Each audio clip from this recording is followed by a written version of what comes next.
Ha estado increíble todo este recorrido que hemos tenido con nuestros amigos del Museo de la Biblia, pero todavía faltan muchas sorpresas y estamos aquí, en esta sala, que se refiere a los 500 años del Nuevo Testamento que originó traducciones a lenguas modernas de Martín Lutero. ¿Quieren conocer todo lo que hizo Martín Lutero y cómo llegó la Biblia a tus manos?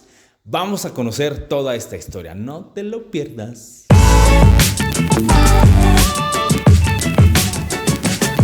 Pau, muchísimas gracias por acompañarnos en todo este recorrido. De verdad que todo lo que vimos en la primera sala ha sido impresionante, pero todavía falta muchas sorpresas. ¿Qué estamos viendo aquí, Pau? ¿Qué vamos a ver? Esta exposición se llama 500 años del Nuevo Testamento que origina traducciones a lenguas modernas, hablando de la obra de Martín Lutero. Martín Lutero fue un monje que se dedica a traducir la Biblia al alemán. Pero mira lo que hace Sam. No traduce la Biblia a un alemán elegante que solo los sacerdotes o los cultos puedan entender, sino un alemán que pueda entender la mujer en el mercado, el hombre en el campo, el niño en la calle. Y esta obra es tan conocida que incluso pone un antes y un después en Alemania en temas culturales. No la tuvo muy fácil. Esta pared que tenemos aquí es litografía que nos describe todo el proceso, desde que él es confrontado en la dieta de Worms y cuestionado por qué estás traduciendo un libro tan divino a una lengua tan común para que gente para todo el pueblo, ¿no? Exactamente, para que gente tan común lo pueda leer. Pues precisamente porque todo ser humano tiene derecho a leer la voluntad de Dios desde su lengua materna y sin que nadie se le interprete. Entonces, vemos distintas litografías de esta historia. Al final tenemos la letra o las partituras del himno Castillo Fuerte. Es nuestro Dios que compone Martín Lutero. ¿Es ese? Sí. ¿Te la sabes? Castillo Fuerte es nuestro Dios. Sí. A ver, cántala. No, Sam, canta muy mal. Yo les doy recorrido, pero no canta. Pero no canta. Bueno, está increíble todo porque Martín Lutero, como dijimos, no la tenía fácil. Y sin duda alguna él se atrevió, ¿no? Porque quería que todas estas sagradas escrituras llegaran a todo el pueblo. A la voz del pueblo. Miren, si ustedes le preguntan a un alemán, sea creyente, gnóstico, ateo, satánico, ¿quién fue Martín Lutero? Les va a decir, porque es parte de su historia. Marcó un antes y un después en temas culturales y sociales con la traducción de las escrituras a un alemán común. Y esta es la Biblia de Martín Lutero con ilustraciones del famoso pintor Lucas Cranach, ¿sí? Y aquí nos podemos preguntar, Sam, así es como los alemanes tienen la Biblia en alemán, pero ¿qué hay con los que hablamos castellano? ¿Qué hay con los que hablamos español? ¿Cuándo llega la Biblia en español? Y aquí tenemos una historia muy parecida a la fórmula de Martín Lutero con un monje llamado Casiodoro de Reina. ¿Te suena, Sam? Me suena bastante ese nombre. Creo que sí nos fuimos a tomar un cafecito por ahí. Iba en tu iglesia. Iba en mi iglesia, yo lo conozco. No, sí, pero sí me suena. Casiodoro de Reina fue un monje que en Sevilla, en Montemolín, era un monje geroniano y tenía toda la preparación teológica. Pero pasa lo mismo. Él quiere que todos los que hablamos castellano podamos leer la escritura desde nuestra lengua materna. Y se da la tarea de traducir la Biblia al castellano. No fue fácil porque había una prohibición. Sí. La iglesia no quería que se tradujera la Biblia. Ya habían visto lo que pasó en Alemania con Martín Lutero. Oye, pagó un precio Martín Lutero, ¿no? Sí, muy alto. Pero ¿cuál fue el resultado? Que los sacerdotes, los eruditos en teología, los que llevaban al frente la fe en este contexto, iban por la calle y se encontraban señoras, niños, señores que con Biblia en mano querían debatir con ellos. ¿En serio? ¿Así de plano? Eso es lo que hace la libertad de la lectura bíblica. Darnos capacidad de pensamiento, de raciocinio, cuestionar nuestra fe y poder comentar con otros. ¿Tú qué crees y por qué lo crees? Claro. Entonces, que es muy importante que hoy en día que nosotros nos hagamos esas preguntas. ¿Por qué creemos lo que creemos? ¿Por qué está diciendo esto? Y enriquecer las respuestas con argumentos y datos culturales, históricos y científicos, pues nos va a dar más amplitud de que podamos tener un diálogo con un no creyente o con alguien de otra religión, ¿no? Pero retomo la historia. De Casiodoro. Casiodoro se da la tarea de traducir la Biblia, tarda 12 años desde el exilio Sí. perseguido por la iglesia, Imagínate todo lo enfermo y sin dinero. Sí. Traduce la Biblia y termina de traducirla en 1569. Va a Basilea, Suiza, con su amigo Matías Apiarius a imprimir la Biblia. Y su amigo le dice, ¿qué nombre le ponemos a este libro? Y él dice, el que quieras, menos Santa Biblia o Sagradas Escrituras, porque la Inquisición nos va a quitar este material. Sí, me andan persiguiendo, no le pongas así. No le pongas Sagradas Escrituras traducidas por Casiodoro de Reina. No. Entonces, Matías Apiarius le presta un logotipo que acuñaba su familia, que es un oso. Acompáñenme a ver la imagen que tenía la Biblia cuando se traduce al castellano en 1569. Bueno, Pau, esta es la imagen, el escudo que nos estabas comentando que le prestaron a Casiodoro Reina. Sí, cuando la Biblia nace en castellano en 1569, nace con este escudo. Por eso es la famosa Biblia del oso. Okay. Pero es como si el autor de este libro hubiese trazado todo el camino para que la Biblia tuviera esta imagen, porque los cristianos, los creyentes, encuentran todo un mensaje encriptado en esta imagen. El oso, con el mazo, pegando al panal, nos recuerda ese salmos que dice, más dulces me son tus palabras que la miel a mi boca. Porque nosotros somos como ese oso que estamos anhelantes de la miel, que es el texto bíblico. Hay alrededor unas abejitas y una araña. La araña que cuelga, Sam, significa la oposición. Esas personas que no quieren que la Biblia se traduzca y se distribuya. Pero las abejitas volando alrededor son esos traductores y gente que está trabajando para que la Biblia esté en la lengua materna y al alcance de todos. Hay un libro en el piso abierto con letras hebreas. Por eso esta Biblia nace con el texto que dice, séquese la hierba, marchítese la flor, mas la palabra del Dios nuestro permanece para siempre. Y es la famosa Biblia del oso, traducida por Casiodoro de Reina en 1569. Biblia del oso por la imagen que tiene en la portada. Ahora, Sam. Wow. Nuestra Biblia dice Reina Valera. Sí. ¿En qué momento entra Cipriano? Bueno, Cipriano, años después, le hace una corrección de palabras. Okay. Solamente algunas palabras. Cuando le corrige esas palabras para hacerla más entendible, la Biblia cambia de portada y ahora tiene dos personas con un cántaro, que el cántaro lo están vaciando al pasto, y es la famosa Biblia del cántaro. ¿Sí? Okay, sí. Que no podía todavía salir con el nombre de Sagradas Escrituras. Sí. Ya estaba muy prohibida esa parte. Todavía está la Inquisición como la Interpol, a todo lo que daba. De ahí, todas las veces que se le cambian las palabras a una Biblia para hacerlas más entendible, palabras que se van modernizando, por así decirlas, se llaman revisiones, hasta llegar a la que hoy tenemos y con la que vamos todos los domingos a la iglesia. Digamos que la que tenemos es la nieta, la del cántaro es la mamá, pero la abuelita es la Biblia del oso. Después de la obra de Cipriano, todas las Biblias ya salen con el nombre de Reina Valera. Casiodoro de Reina, Cipriano de Valera, pero no trabajaron a la par. La verdad es que todo el crédito se lo lleva Casiodoro, en tanto que Cipriano solo hizo una pequeña corrección solamente de palabras.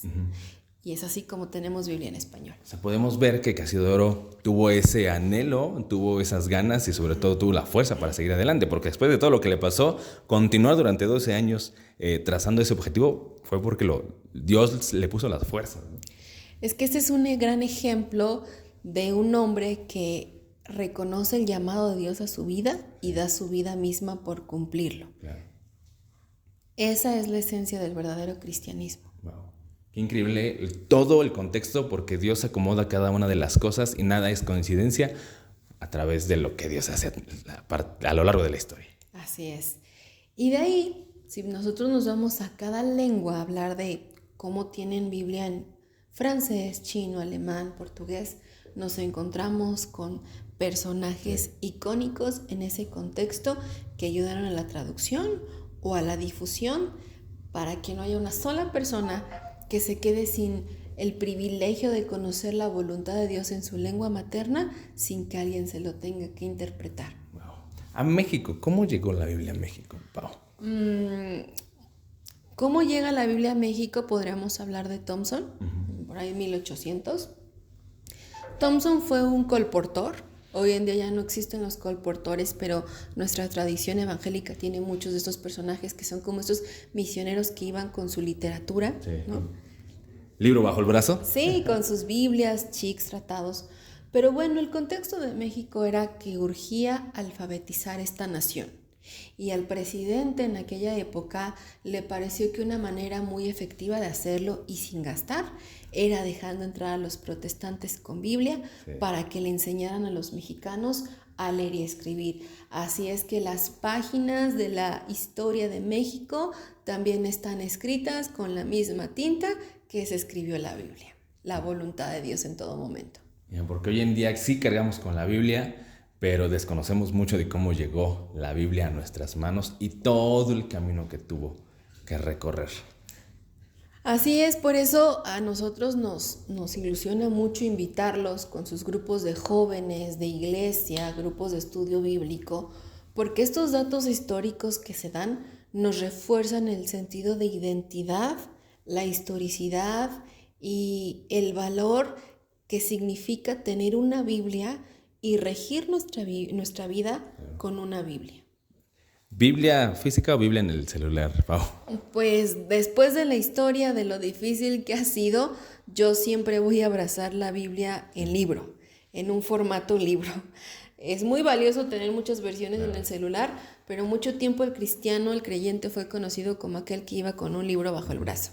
Y hoy se ha ido perdiendo eso. Entonces, qué bueno por la tecnología, gracias a Dios por la tecnología, pero el papel, las hojas, el ruido de cambiar una página, el olor de un libro, hacer notas, nada lo sustituye. Claro, es impresionante. Y hay muchas versiones de Biblias, ¿no? La Biblia pues no solamente es para la gente que sabe leer o que tiene vista, sino hay una gran cantidad de Biblias. ¿Nos puedes mostrar algunas? Claro que sí, preparamos 4 ejemplares especialmente para ustedes que les voy a mostrar y les voy a describir. Oye, Pau, pues vemos que la Biblia ha sido modificada a lo largo de varios años por las necesidades de la gente, más sin embargo, el mensaje no, el mensaje sigue vital y hoy en día, en la actualidad, hay muchas necesidades y es por eso que hay diferentes tipos de Biblias que nos vas a mostrar ahorita, ¿no? Que es impresionante todo lo que tiene. Así es, lo que se ha modificado es el formato, no el mensaje sigue intacto. Pero esta es una Biblia en braille, está en el Evangelio de San Lucas. Y bueno, son muchísimos tomos, para completarla. Es una Biblia muy joven, nace por ahí, tendrá unos 20 años a lo mucho. Pero cuando nos digan que la iglesia no es inclusiva, pues recuérdenles que tenemos una Biblia en braille, para que hasta un débil visual pueda conocer la voluntad de Dios sin que alguien se lo interprete. Esta Biblia en braille, ya decía yo, se compone de muchos tomos, pero qué importante, yo aquí lanzo una pregunta. ¿Cuántos de ustedes tienen una Biblia en braille en su iglesia? Debemos estar preparados. Qué impresionante es eso. Creo que el 99.99% diría, no tengo una Biblia en braille. Sin embargo, oramos para que todos lleguen a Cristo, ¿no? Oye, cuando vengan precisamente a este lugar, ¿ellos pueden tocar la Biblia? Sí, de hecho, estén pendientes porque pensamos y planeamos hacer un recorrido para personas con debilidad visual que puedan tener un acercamiento al museo y también para personas sordomudas. Wow, va a ser increíble, así que pues no se pierdan todavía lo que tiene preparado el Museo de la Biblia para todos ustedes. ¿Qué otra Biblia tenemos por acá, Pau, que nos puedas decir? Bueno, es que estas Biblias no están montadas en la exposición, pero las sacamos especialmente para ustedes. Cada vez que ustedes vengan al museo pueden encontrar una exposición distinta porque hay más de 4,000 Biblias. Entonces, quitamos una exposición y montamos otra. Por eso es que tienen que visitarnos constantemente. Claro. Y esta es una Biblia en braille traducida a un dialecto de Uruguay. ¿Por qué en braille? Porque está hecha en un formato plasticoso. ¿Sí? Esta Biblia la exponemos dentro de una pecera. Porque los misioneros en las Amazonas tienen que garantizar que a pesar de la humedad, la Biblia va a llegar completa e intacta, ¿no? Entonces vean cómo la Biblia pasa a distintos formatos, supliendo las necesidades de todos aquellos que necesitan conocer la voluntad de Dios para su vida. Dialecto de Paraguay, Biblia en formato impermeable. Plastificada, y obviamente es por la necesidad en la que se desenvuelven los hermanos de ella. Así es. Otra Biblia especialmente para ustedes es esta en dialectos de México, ¿sí? Esta es en zapoteco. Aquí hay que decir que hay más veces traducida la Biblia a dialectos que la misma Constitución política. Wow, imagínate, dato impresionante. Sí, la Biblia en zapoteco por lo regular se traduce solamente el Nuevo Testamento. Muy pocos dialectos tienen la Biblia completa, pero bueno, el poder saber que después de tenerla en castellano en 1569 no paró la traducción, porque en México no todos hablamos castellano. También tenemos hermanos que hablan zapoteco y distintas lenguas. Entonces esta es Biblia en zapoteco de dialectos de México. Oye, qué gran labor, porque platicábamos con nuestros amigos de la UNTI que se toman pues prácticamente años para hacer una traducción de esas y se gasta muchísimo dinero, se invierte, por así decirlo. Así es, el Museo de la Biblia tiene muchas colaboraciones con la UNTI, por cierto, por eso nos parece básico destacar la labor que ellos hacen, porque son parte de la historia con sus traducciones, Biblia en zapoteco. Y cerramos con la joya, la famosa Biblia del oso. La abuelita. La abuelita. Vean la portada, es el oso que describí hace un momento, ¿sí? Vamos a tratar de que nuestros amigos la tomen en el Salmo 23, a ver si ustedes pueden leer el castellano del siglo XVI en el Salmo 23, a ver qué tal les va, porque a Sam no le fue nada bien. A ver, otra oportunidad. A ver, Sam, bueno, porque aparte aquí los versículos y capítulos están en números romanos, entonces de entrada encontrar el Salmo 23 es difícil. Está cañón. Después de leerlo es más complejo. Si no aprendiste números romanos en la escuela, va a estar complicado que lo encuentres. Sí, pero si se quieren dar una idea de cómo suena, es más o menos pongan la película del Quijote de la Mancha y así es como suena leer esta Biblia. Esgrima, Salmo 23. Pero con la del oso es interesante. Eso es otro nivel. Sería buen reto, muchachos, para todos, inclusive para los institutos. Hagan esgrima con la Biblia del oso, a ver cómo les va. Y la Biblia dice así, Salmo 23 de la Biblia del oso, pues Salmo de David. Ay, Dios santo. Jehová es mi pastor, no me faltará. En lugares de yerúa me hará yacer. Junto a aguas de reposo me pastoreará. Hará volver mi alma, guiarme por sendas de justicia por su nombre. Aunque ande en valle de sombra de muerte, no temeré mal, porque tú estarás conmigo, tu vara y tu cayado, ellos me confortarán. Ok, como pueden ver, la verdad es que es una escritura bastante particular, porque tiene muchas Fs. Te repito que en el siglo XVI así sonaba el castellano, entonces gracias a Dios por las revisiones. Gracias a Dios, sí, porque la verdad la lectura está complicada. Sí, está muy complicada. Pero qué padre, qué tesoro es tenerlo aquí. Como tú bien dices, es la primera Biblia traducida al castellano a una lengua que podamos entender. Es impresionante también todo, pues cómo lo cataloga, ¿no? Este libro, la Biblia, y de verdad, pues creo que es un gran tesoro. Aquellos que tienen una Biblia del oso, pues sabrán a lo que me refiero. Y sí, la verdad, cuando yo leí el Salmo 23, no pude, porque tiene una escritura muy particular. Así es, pero es la historia de cómo es que tenemos Biblia en nuestra lengua. Así que bueno, pues atesoren de verdad la Biblia que tienen en sus manos, aprovechenla, subrayenla, no sé, inclusive háganle dibujitos, ¿no? Por ahí también. Sí, personalícenla porque es un vínculo con el autor del libro. Les invitamos de verdad a tener un acercamiento con el Museo de la Biblia. Insisto en que vengan con su grupo de jóvenes de la iglesia, institutos bíblicos, porque Sam, tú te vas con más datos de los que sabías. No, sí, yo me voy encantado de todo lo que aprendí hoy. Sí, es una riqueza y les invitamos a ser parte del Museo de la Biblia. ¿Esto está para los niños, jóvenes, adultos? ¿Alguna edad en específico? Niños a partir de los 2 años, el recorrido se les da de forma especial y hacen alguna actividad, alguna manualidad, y a los pequeñitos pues la idea es que sepan más de la Biblia del oso porque es que tienen Biblia en castellano. Jóvenes, y ustedes nos dicen las características de su grupo y les podemos ofrecer un paquete para que vean algunos ejemplares o para que alguna conferencia sea muy específica para sus necesidades. Si alguno quisiera estudiar algo más específico, ustedes están ofreciendo carreras, ¿no? Sí, el museo lleva ya varios años impartiendo la licenciatura en teología, la licenciatura en ciencias bíblicas y filosofía de la religión, música sacra y lenguas bíblicas, hebreo, arameo, griego y latín. Vamos a dejar, ¿verdad, Sam? Vas a dejar todos los datos.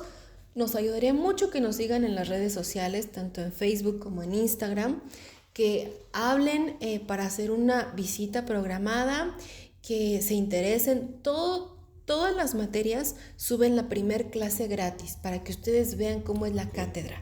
Si tienen algún interés, también se les va a dejar el número de Rosario, es la famosísima Rose, nuestra secretaria académica, y con ella son todos los demás datos. Pero de verdad, consideren como parte de enriquecer su vida cristiana visitar el Museo de la Biblia. Oigan, pues yo los reto a que vengan a darse una vuelta, ustedes pastores, líderes de jóvenes, tráiganlos para que ellos comiencen a preguntarse por qué creo en lo que creo, cómo llegó la Biblia a mis manos, qué es lo que todo el tiempo que pasó, porque de verdad se van a llevar una información muy enriquecedora y sobre todo pues van a valorar todavía este libro que tenemos. Pau, a ti en lo personal, ¿qué es lo que más te gusta de estar aquí? Pues digo, yo crecí en una familia de mucha tradición religiosa, abuelito pastor, pero yo era esta cabra rebelde que todo cuestionaba, todo criticaba de mi fe. Y eso es bueno. Se te nota. Eso es bueno, pero hay que saber aterrizarlo con humildad, con seriedad. Y aquí yo encontré respuestas y la oportunidad de dialogar sobre dudas muy personales que a lo mejor si externaba en otro lado iban a ser mal vistas. Claro. Pero aquí dan esa libertad de poder hablar de tu fe, dudas, cosas que de pronto no nos checan. Todo mundo entra en crisis de fe en algún momento. Sí. Es parte de la vida cristiana. Y en este lugar yo encontré a través del estudio serio muchas respuestas más allá de porque Diosito lo dice o porque lo dice mi pastor, ¿no? Entonces estamos en una generación y en un contexto en el que necesitamos ese tipo de elementos para poder seguir arraigarnos en nuestra fe. Wow. Abierto a todo, pero a todo público. Así que pues vengan a darse una vuelta y conozcan pues muchos todavía datos e información que les va a ayudar muchísimo. Síganos por favor en las redes sociales, busquen las clases de su interés, las materias, los temas y estén pendientes porque la exposición se cambia constantemente. Aquí los esperamos. Muchas gracias. Gracias a ti, Pa, por todo este recorrido. Nos encantó.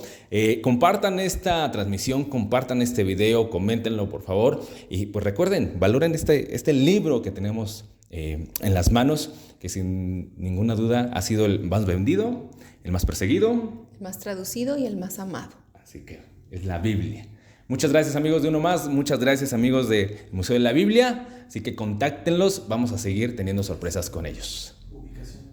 Y repitamos la ubicación, Pau. Sí, estamos en Tonantzin 31, Colonia Tlaxpana, en la Alcaldía Miguel Hidalgo, a 2 cuadras del metro normal de la línea azul.